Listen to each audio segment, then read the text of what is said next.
అందరికీ నమస్కారం.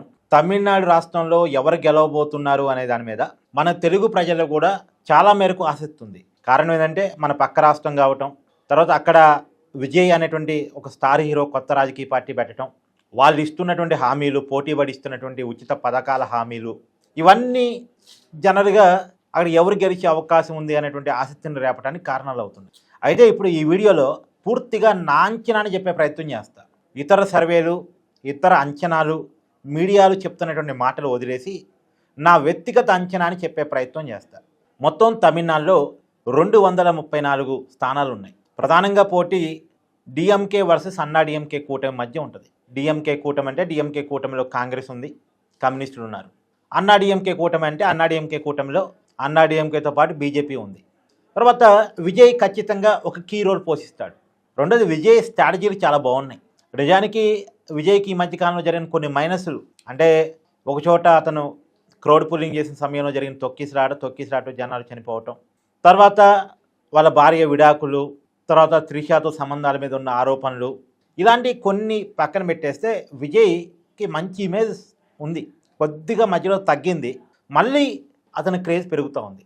కారణం అభ్యర్థుల ప్రకటన అనేది విజయ్కి చాలా మంచి పేరు చేసుకొచ్చింది. తన కారు డ్రైవర్ కొడుక్కి విజయ్ సీట్ ఇచ్చాడు. చాలామంది కొత్త వ్యక్తులకి విజయ్ సీట్లు ఇస్తున్నాడు. అంటే అవతల రాజకీయ పార్టీలో టికెట్ దొరక్క వచ్చే వాళ్ళకి ప్రయారిటీ ఇవ్వకుండా తనకంటూ ఒక మార్కును చూపించుకుంటున్నాడు. తన మీద అభిమానంతో, తన పార్టీ మీద అభిమానంతో, సమాజానికి ఏదో చేద్దాం అనే ఆలోచనతో వచ్చిన వాళ్ళకి ప్రయారిటీ ఇస్తున్నాడు. దీనివల్ల విజయ్కి ఒక మంచి క్రేజ్ ఏర్పడుతుంది. ఎంత మంచి క్రేజ్ ఏర్పడ్డా విజయ్ చాలా కొద్ది శాతం ప్రభావం మాత్రమే చూపగలడు. 14% అని కొంతమంది అంటున్నారు, 16% అని కొంతమంది అంటున్నారు. ఇది పక్కన పెట్టేసి ఏదైనా 20% కంటే తక్కువ ఓట్లే విజయ్కి వచ్చే అవకాశం ఉంది. సీట్లలో కూడా అతనేమన్నా అయితే గీతే కింగ్ మేకర్ కాగలడు తప్ప కింగ్ అయితే కాలేడు. అధికారంలోకి వచ్చే స్థాయి విజయ్ది ఇప్పటికి లేదు. ఈ ఎన్నికలకైతే విజయ్ అధికారంలోకి రావడం అని జరగదు. కొన్ని సీట్లు వస్తాయి. ఇప్పుడు నా అంచనా మేరకు అక్కడ డిఎంకేకి మళ్ళీ అధికారం సంపాదించుకునే అవకాశం క్లియర్గా కనపడుతుంది. మామూలుగా తమిళనాడులో ఏంటంటే రొటేషన్ పద్ధతిలో ఒకసారి డిఎంకేకి అధికారం ఇస్తారు, ఇంకోసారి అన్నా డిఎంకేకి అధికారం ఇస్తారు. ఒకే పార్టీకి 2 సార్లు తిరిగి అధికారం ఇవ్వరు. ఒకసారి జయలలిత గారు బతుకున్నప్పుడు ఆమె పరిపాలనని మెచ్చి రెండోసారి తిరిగి జయలలితకి అధికారం ఇచ్చారు. ఇప్పుడు ఆమె లేరు. ఆమె లేకపోవడం ఇప్పుడు అన్నా డిఎంకేకి మైనస్ అయిపోయింది. వాస్తవంగా డిఎంకే ప్రభుత్వం మీద వ్యతిరేకత ఉంది, స్టాలిన్ మీద వ్యతిరేకత ఉంది, కానీ ఆప్షన్ లేదు. అన్నా డిఎంకే నాయకుడిగా పళనిస్వామి ఉన్నప్పటికీ కూడా పళనిస్వామి స్టాలిన్ ముందు సరిపోవటం లేదు. వాళ్ళు హామీలు గట్టిగా ఇస్తున్నారు, వాళ్ళ వెనకాల బీజేపీ ఉంది, అంతా బాగుంది. అంటే బీజేపీ ఉండటం మళ్ళీ ఇదొకటి ఉంది. అన్నా డిఎంకే కూటమిలో బీజేపీ ఉండటం అది ప్లస్ అర్థం కావట్లేదు, మైనస్ అర్థం కావట్లేదు. అంటే ఎలక్షన్ కమిషన్ కొంత కోఆపరేటివ్గా, వ్యవస్థలు కోఆపరేటివ్గా అన్నా డిఎంకేకి ఉంటాయి అన్నంతవరకు ప్లస్. కానీ బీజేపీ అన్నా డిఎంకేలో కూటమిలో ఉండటం అనేది డిఎంకే అడ్వాంటేజ్ తీసుకుంటుంది. ఇది అంటే అన్నా డిఎంకే అనేది బీజేపీ చేతుల్లో ఉంది. ఇప్పుడు పళనిస్వామి బీజేపీ చేతుల్లో కీలుబొమ్మ. అలాంటి పార్టీని, అలాంటి కూటమిని గెలిపిస్తారా?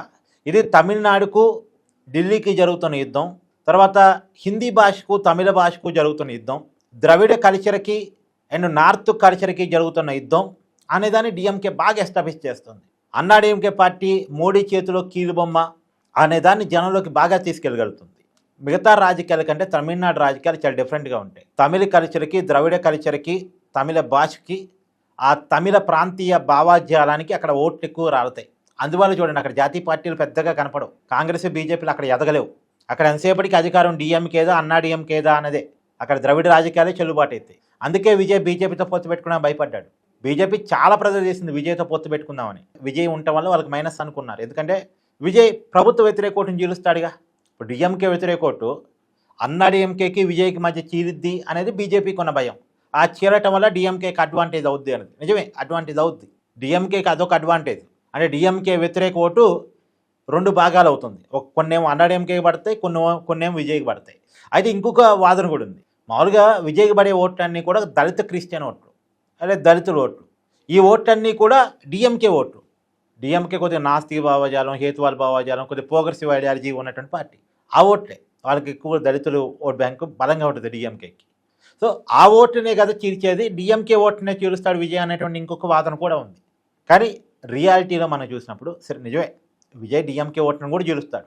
అన్నా డిఎంకేకి పడే ఓట్లను ఎట్లా అయితే చీలుస్తాడో డిఎంకేకి పడే ఓట్లను కూడా చీలుస్తాడు.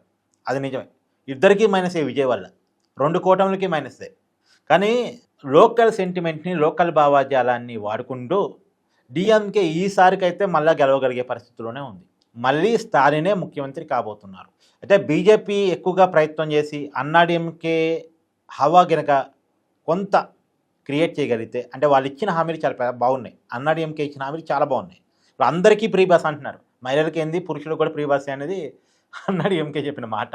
అలా ఉచిత హామీల విషయంలో పోటీలు పడి ఒకళ్ళ మీద ఒకళ్ళు పోటీలు ఇచ్చారు, హామీలు ఇచ్చారు.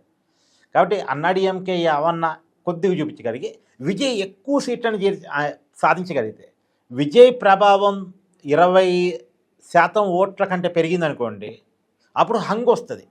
విజయ్ ప్రభావం పెరిగి విజయ్కి ఎక్కువ సీట్లు వచ్చి విజయ్కి ఎక్కువ ఓట్ల శాతం కనుక వచ్చిందంటే హంగ్ వస్తుంది. హంగ్ వచ్చినప్పుడు విజయ్ కింగ్ మేకర్ అవుతాడు. అప్పుడు డిఎంకేతో కలిసి గవర్నమెంట్ ఫామ్ చేస్తాడా, లేదా అన్నాడీఎంకే కూటమిలో కలిసి ఫామ్ చేస్తాడా అనేది డౌట్ ఉంది కదా.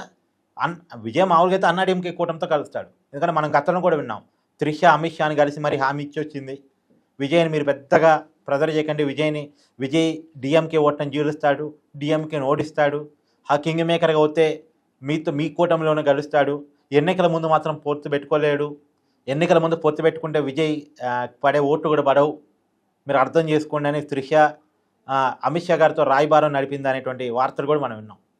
అంటే ఈ లెక్కల ప్రకారం ఒకవేళ హంగు కనుక వస్తే, ఎవరికి సంపూర్ణ మెజార్టీ కనుక రాకపోతే, బీజేపీ గారిని ఏ పార్టీ దాటకపోతే విజయ్ అన్నాడీఎంకేతో కలిసి గవర్నమెంట్ ఫామ్ చేస్తాడు. సరే, అప్పుడు డిప్యూటీ ముఖ్యమంత్రి తీసుకుంటాడు, ఏమో చూడాలి కదా. కానీ ఏదేమైనా ఇక్కడ కీలకం విషయం ఏంటంటే అసలు హంగ్ వచ్చే పరిస్థితి కూడా ఉండకపోవచ్చు, డిఎంకేనే గెలిచింది. ఒకవేళ ఎక్కువగా విజయ ప్రభావం కనుక కనపడితే, ఎన్నికలు ఏప్రిల్ 23వ తారీఖు పోలింగ్, ఇంకా టైం ఉంది, ఇంకొక 23 రోజులు టైం ఉంది. కాబట్టి 23 రోజుల్లో విజయ్ కనుక తన హవాని ఇంకొంత పెంచుకోగలిగి, విజయ్ హవా అయితే చెప్తున్నాగా పెరిగింది, మధ్యలో చాలా డౌన్ అయిన విజయ్ గ్రాఫ్ ఇప్పుడు మళ్ళీ కొంత అమాంతం కొంత పెరిగింది. ఆ పెరిగిందంటే 20% కంటే ఏం పెరగలే, కానీ ఇది ఇంకొద్దిగా పెరిగి విజయ్ ఇచ్చిన హామీలు కూడా చాలా బాగున్నాయి. అంటే ఎవరికి వాళ్ళే పోటీ పడి హామీలు ఇచ్చారండి, అందరి హామీలు ఇక్కడ బాగున్నాయి. కానీ విజయ్ కనుక 20% మించి ఓట్లను సాధించగలిగితే అప్పుడు హ్యాంగ్ వచ్చే అవకాశం ఉంది. ఒకటి ఇక్కడ నేను చాలా క్లియర్ చెప్తున్నా, అన్నాడీఎంకే కూటమికి ఎట్టి పరిస్థితులు అధికారం రాదు. అధికారం రావడానికి ఉన్న ఒకే ఒక అవకాశం డిఎంకేకి ఉంది. ఒకవేళ ఇక్కడ మూడో ఫ్యాక్టర్గా ఉన్నటువంటి విజయ్ కనుక ఎక్కువ సీట్లు సాధించగలిగితే హంగ్ వస్తుంది. అప్పుడు కూడా అన్నాడీఎంకే కూటమికి అధికారం రాదు, హంగ్ వస్తుంది. హంగ్ వచ్చినప్పుడు విజయ్ ఎవరితో కలిస్తే వాళ్ళు గవర్నమెంట్ ఫామ్ చేయొచ్చు. అయితే గతంలో విన్న వార్తల ప్రకారం అయితే విజయ్ బీజేపీ అన్నాడీఎంకే కూటమితో కలిసే అవకాశాలు ఉంటాయి. అప్పుడు అన్నాడీఎంకే కూటమి అధికారం వచ్చే అవకాశం ఉండొచ్చు. ఇది అంటే తమిళనాడు రాజకీయాల్లో ఈ రోజుకు ఉన్నటువంటి ప్రాబిలిటీస్. మళ్ళీ ఇదే ప్రాబిలిటీస్ ఉంటాయని కాదు, నేను రెగ్యులర్గా వీడియోలు చేస్తూ ఉంటాను, మారుతున్నటువంటి అప్డేట్ని కూడా మీకు చెప్పే ప్రయత్నం చేస్తాను. ఇది ఈ రోజుకు ఉన్నటువంటి అంచనాలు మారుతూ ఉంటాయి.